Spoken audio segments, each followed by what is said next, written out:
அறிவலை நேயர்களுக்கு எனது அன்பான வணக்கங்கள். நம்ம குடும்பத்தோட சுற்றுலா பயணம் போகும்போது நம்ம சாப்பிடக்கூடிய உணவோ இல்லை வாங்கக்கூடியதோ ஃபாஸ்ட் ஃபுட், அதாவது துரித உணவு.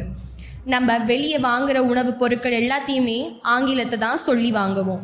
ஆனால் அதுக்கான தமிழ் வார்த்தையை தெரிஞ்சுக்கணும்னு என்னைக்காச்சும் நம்ம யோசிச்சிருக்கோமா? இப்போ அதுக்கான தமிழ் அர்த்தத்தை தெரிஞ்சுக்கலாம் வாங்க. நம்ம நைட் டின்னர் சப்பாத்தின்னு சொல்கிறோம்ல, அது பேர் கோந்தாடை. இப்போ எங்கே பார்த்தாலும் ஃபேமஸாக இருக்கிற புரோட்டா பேர் புரியடை. சின்ன குழந்தைகள் விரும்பி சாப்பிடக்கூடிய நூடுல்ஸ் பேர் குழைமா. அந்த காலத்தில் பிறந்தநாள்னாலே கேசரி தான் கொடுப்போம். கேசரி பேர் செழும்பம். டீ குடித்தாவே பப்ஸ் எங்கன்னு கேட்குற அந்த காலத்தில் பப்ஸு பேர் புடைச்சி. மழை காலத்தில் சூடாக சாப்பிட்ற தோன்ற பஜ்ஜி பேர் தொய்ச்சி. டீயை நினச்சி பன்னு சாப்பிடுவோம்ல, அந்த பன்னு பேர் மெதுவன். தோசை நல்லா ரோஸ்ட் மாதிரி போடுங்கன்னு சொல்கிறோம்ல, அந்த ரோஸ்ட் பேர் முறுவல்.